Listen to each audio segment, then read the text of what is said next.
September 27th, 2025. Oak Park Station, 60,000 hectares of South Australian outback, 40 kilometres south of Yunta. The kind of isolation where your nearest neighbour is an hour away, where the silence is absolute, where the landscape can swallow you whole.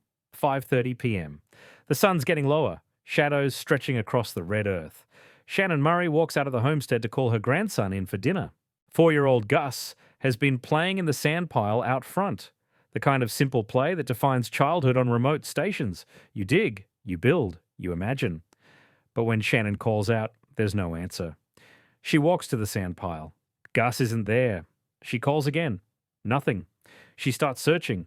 The yard. The sheds. Calling his name. Voice getting louder. More urgent.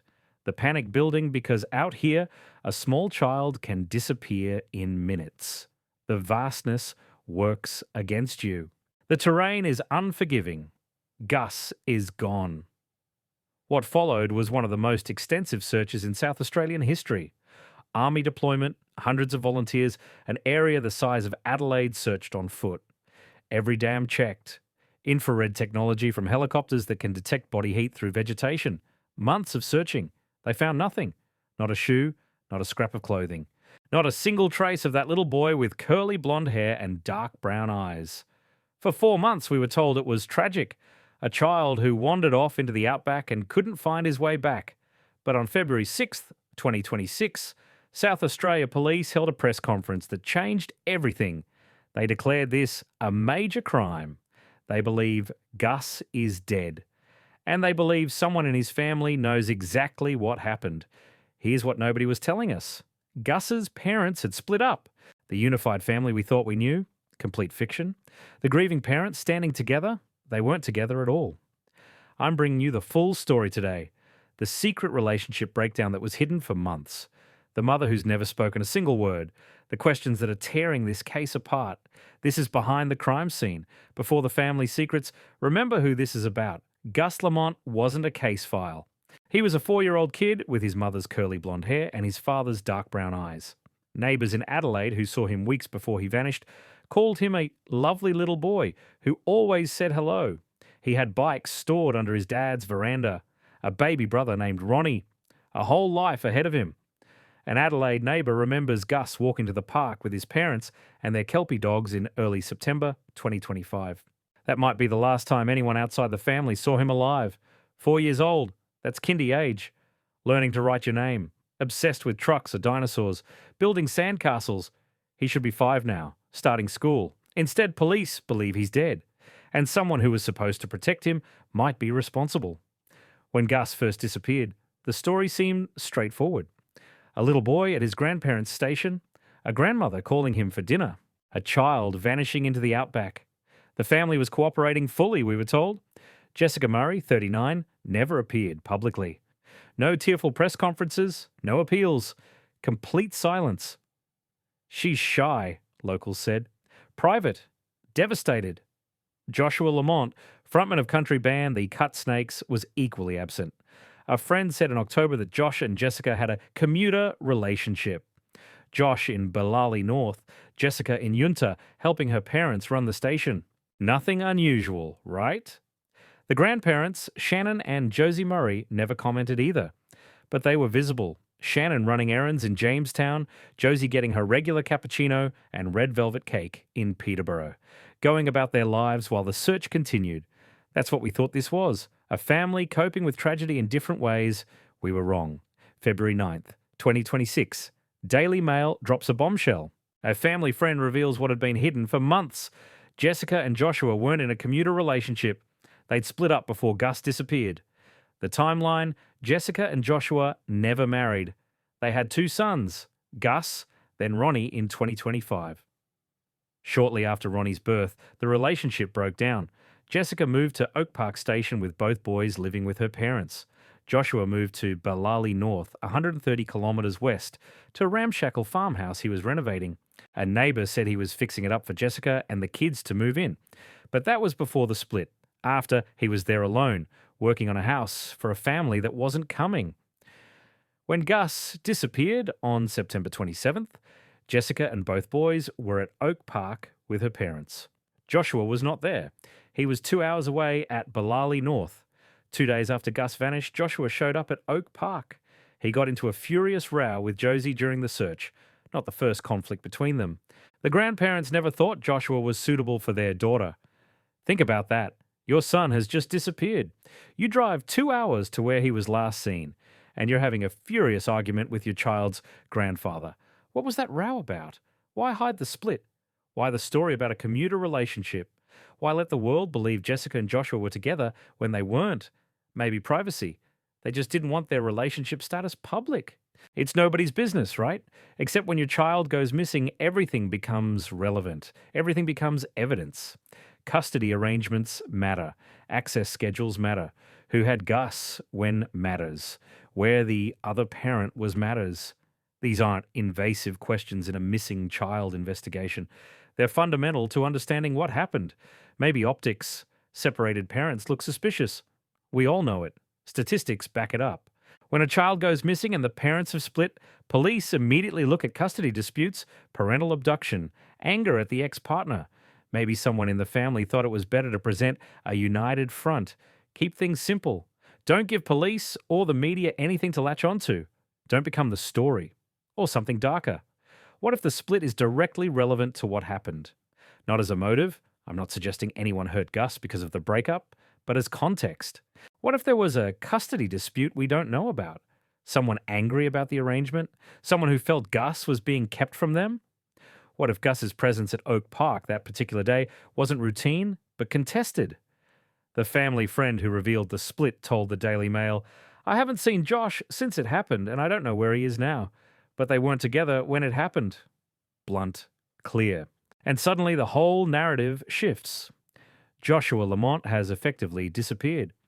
Early October 2025, about a week after Gus vanished, he abandoned the Balali North farmhouse, just walked away. Gus's bikes are still there under the veranda where the little boy stored them. Unshorn sheep are sheltering there now. The renovation he was working on, the future he was building, just stopped. He moved to Adelaide, to a home owned by Shannon Murray. Interesting that. The grandmother who didn't think he was suitable for her daughter still owns the Adelaide property where he's staying. In November, a reporter approached him. He verbally lashed out, angry, defensive. His brother Samuel told journalists that Josh may never be ready to talk. A family friend doesn't know where he is now, can't locate him, can't reach him. Where is Joshua Lamont? Where is the father of a dead child? Why isn't he demanding answers, pushing police for arrests, keeping Gus's name in the headlines? Why has the father of a missing 4-year-old made himself so impossible to find? Let's talk about Jessica.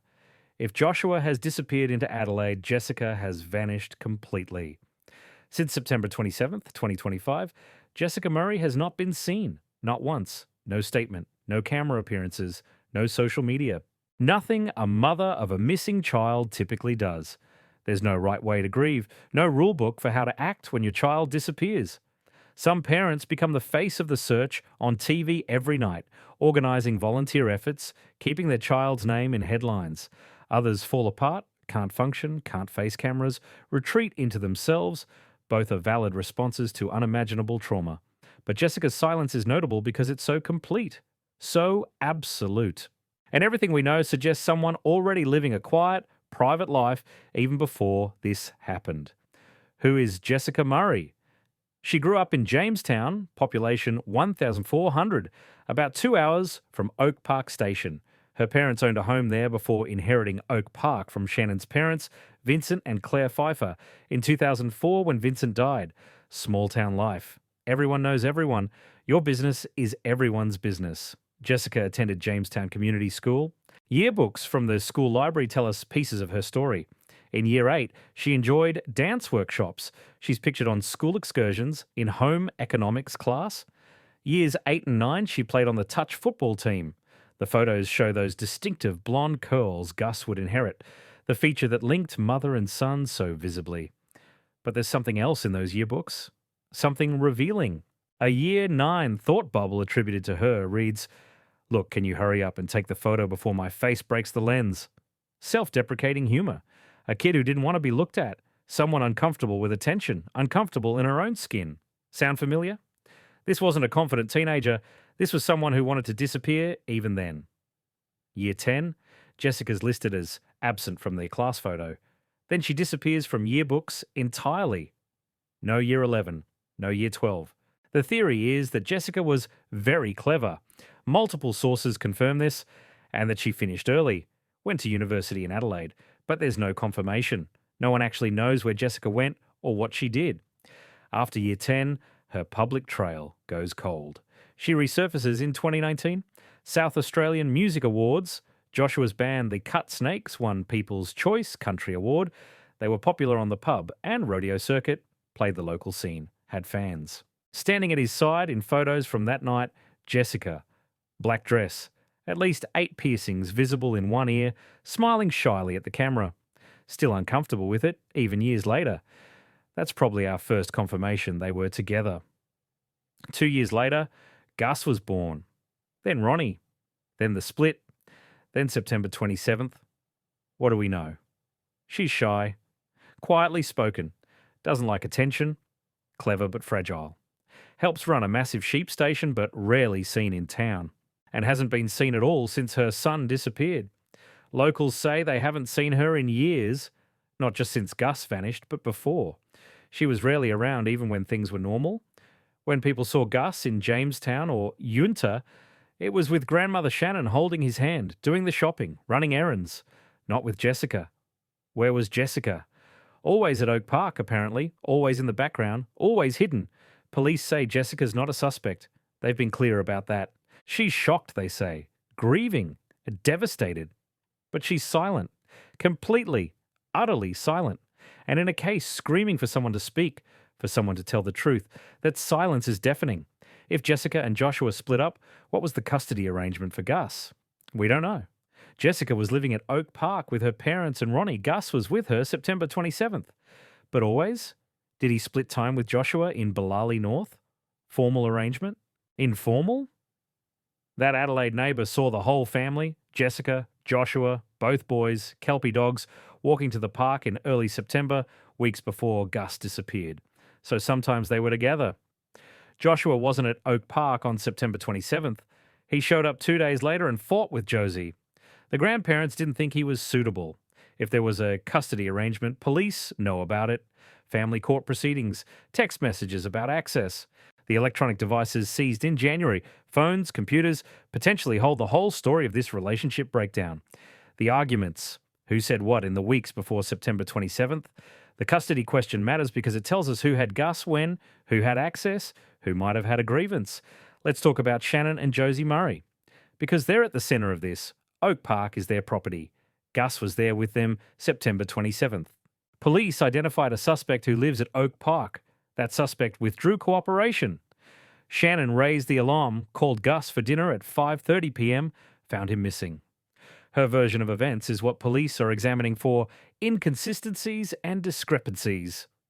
Locals remember Gus holding Shannon's hand around town. Josie, born Robert, nicknamed Snow, who transitioned while the family lived in Jamestown, was a builder before inheriting the station, had previous disputes with Joshua. That furious row during the search, the grandparents never thought Joshua was suitable, and now both have lawyered up, separately. Josie, Andrew I, top Adelaide criminal lawyer with 15 plus years in high-profile cases. Shannon Casey Isaacs, who's also president of the Australian and New Zealand Association of Psychiatry, Psychology and Law. These aren't small-time solicitors. These are serious legal professionals. Friday, February 7th, they released their first statement through lawyers. Devastated by the police announcement. Cooperated fully. Want nothing more than to find Gus and return him to his mum and dad. But Detective Superintendent Filk just said someone at Oak Park withdrew cooperation. The statement says they're cooperating. Which is it? Casey Isaacs told the Advertiser, "We have been cooperating, but we won't be commenting." Have been. Past tense. And if you're cooperating, why not say you're horrified? You don't know what happened. You'll do anything to help. Meanwhile, they're seen around town. Shannon running errands. Josie getting her cappuccino and red velvet cake. Your grandson is declared dead. You're named as living where the suspect is and you're getting cake? Police explored three scenarios. 1. Gus wandered off. They searched an area the size of Adelaide, on foot, in dams, infrared from helicopters. Months. Found nothing. If he'd wandered, they'd have found him. 2. Kidnapping. Next to impossible. Oak Park is 40 kilometres south of Yunta, extremely remote. You don't just pass by. Gus had no discernible routine to track. Doesn't hold up. 3. Something happened involving someone known to him. Someone at Oak Park Station. This is what they're pursuing. Mid-January 2026, police swooped on Oak Park, seized a vehicle, motorbike, electronic devices. Then someone withdrew cooperation. Stopped talking. Detective Superintendent Darren Filk. We have identified a number of inconsistencies and discrepancies. It relates to timelines and the version of events provided to us by the family members. Someone's story doesn't match. Someone changed their story, or contradicts evidence, or can't explain where they were. Filk on the suspect. I can't give you any more information about the suspect, or where the suspect is, or why that person is a suspect. But he said Gus was killed either deliberately or accidentally. Those are your options when a 4-year-old dies unnaturally. Someone hurt him on purpose or by accident and covered it up. Either way, someone at Oak Park knows. And they're not talking. What was the custody arrangement? Formal court order or informal understanding? Was there conflict over access? Where was Joshua September 27th? Can he prove it? Does he have an alibi? What happened in that furious row 2 days later? What was Joshua accusing? Was Josie defensive about Gus or their history? What are the specific timeline inconsistencies? Someone said Gus was somewhere at a time, and evidence shows otherwise. What is it? What was on the seized electronic devices? Messages between family members? Deleted texts? Search history? Who exactly is the suspect? Shannon? Josie? Both? What happened to Gus's body? 60,000 hectares. Remote land Shannon and Josie know intimately. Where did that seized vehicle go? September 27th. What does Jessica know? She was living there. If something happened, did she see it? Is she protecting someone? Where is Joshua now? With Jessica? Separated? Alone? Why did the relationship break down? Just stress of a new baby? The grandparents' disapproval? Something else? Compare how everyone's behaving. Jessica. Invisible, silent, hidden. Where is she? Oak Park, Adelaide, alone. The mother whose child is dead can't even be located. Joshua. Abandoned his home, moved cities, lashed out at reporters. The father who should be demanding justice has made himself unreachable. Shannon and Josie.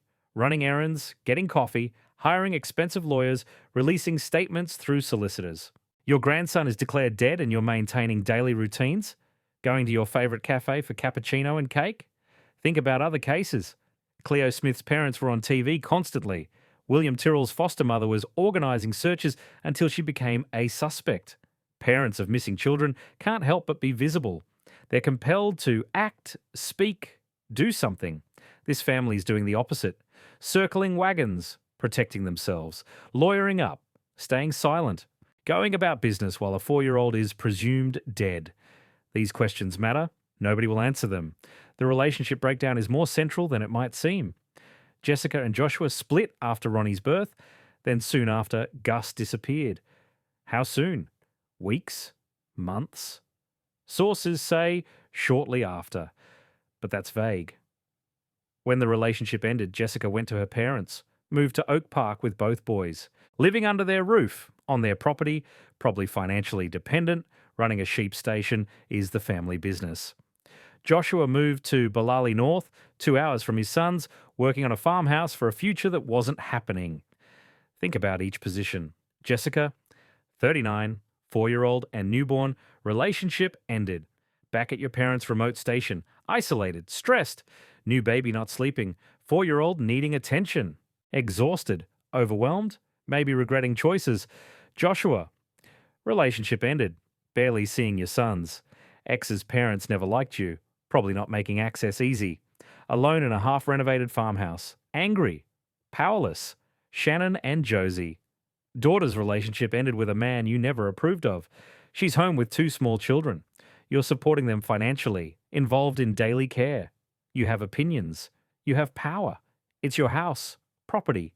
Money. This is a pressure cooker. Tension, resentment, power struggles, conflict. Into this, something happened to Gus. The split matters because this family was already fractured, already struggling with anger and disappointment. It gives us context, not necessarily motive for harming Gus, but for covering something up, protecting someone, closing ranks against Joshua, lying about timelines because the truth reveals ugly family dynamics. Absolutely. The split tells us whatever happened occurred amid family dysfunction, and families already keeping secrets find it easier to keep more. I keep coming back to Jessica Murray. She's the enigma at the center of this. The yearbook photos, self-deprecating humor, intelligence, shyness, boyfriend at music awards, 2 babies, the split, the silence. But we don't know her. We don't know what she's thinking, feeling, what she knows. Police say she's not a suspect. She's shocked. But that's all we have. Everything else is speculation. What we can reasonably infer, Jessica's always been private. Even as a kid, she didn't like photos, made self-deprecating jokes about it. As an adult, rarely seen around town even before Gus disappeared. Let her mother take Gus around. Jessica's close to her parents, close enough to move back when her relationship ended. Accept their help. Live on their isolated property rather than make it on her own. Jessica's intelligent. Multiple sources confirm very clever. Maybe finished school early. But intelligence doesn't mean emotional strength or ability to cope with trauma. Sometimes very clever people are very fragile. Jessica experienced significant upheaval. Her father, Josie, transitioned when Jessica was growing up in Jamestown. In a small country town in the early 2000s, that would be noticed. That affected the family. Jessica navigated that as a teenager. Jessica chose a partner her parents didn't approve of. Despite being close to Shannon and Josie, despite needing their support, she chose Joshua. Had 2 children with him. Rebellion, love, a mistake. Jessica's now living through the worst thing that can happen. Your child is gone. Police think he's dead. Your family's under suspicion. Your ex is hiding. Your parents have lawyers. Media camped outside. And you can't speak, can't appear, can't face any of it. Is that because she knows something? Protecting someone? Or because she genuinely can't cope, can't function, can't face the world when her son is dead? I don't know. The fact that none of us know is itself telling. Jessica Murray has remained so hidden that we can't understand her role in this. February 2026. 4.5 months since Gus disappeared. Major crime declared. Suspect at Oak Park. Evidence seized. Inconsistencies identified. But no charges, no arrests. This is the reality of cases without a body. Police might know what happened, be confident in their suspect, but proving it in court is different. Without physical evidence, without remains, without confession, they need an airtight case. They're building it now. Electronic devices analysed, messages, emails, photos, deleted files. What was happening in this family in the weeks before September 27th and hours after? Looking at the timeline. Who was where when? Who saw Gus last? Who can't account for time? Whose story changed? Looking at the property. Where could a small body be hidden on 60,000 hectares? Where did that vehicle go? The motorbike? Applying pressure. Because someone knows. Someone at Oak Park knows exactly what happened to Gus Lamont. Right now, that person isn't talking. But pressure breaks people. Media attention, public scrutiny, weight of guilt, fear of being caught. Something will crack. Jessica waits in silence. Joshua waits in hiding. Shannon and Josie wait with their lawyers. And somewhere, Gus Lamont, 4 years old, curly blonde hair, dark brown eyes, waits for justice. This case is about many things. A missing child, a family with secrets, a relationship breakdown, grandparents who disapproved, a remote sheep station where something terrible happened. But at its heart, it's about a little boy who should be starting school, who should be riding his bikes, playing with his brother, who should be alive. Gus Lamont deserves the truth. He deserves justice, and he deserves for the person who knows what happened to speak up. Jessica Murray's silence might be grief, trauma, shock, but it might also be complicity, protection, or fear. Joshua Lamont's disappearance might be inability to cope, need for privacy, but it might also be guilt, knowledge, or avoiding scrutiny. Shannon and Josie Murray's lawyers might be reasonable precaution. Their cooperation might be genuine. But their withdrawn assistance speaks louder than public statements. Someone in this family knows that someone needs to understand Gus's life mattered more than their secrets. If you know something about Gus Lamont's disappearance, contact South Australia Police. If you're part of this family, understand the truth will come out. It always does. The question is whether you choose to tell it or wait to be exposed. For Gus, for his brother Ronnie, who'll grow up without him.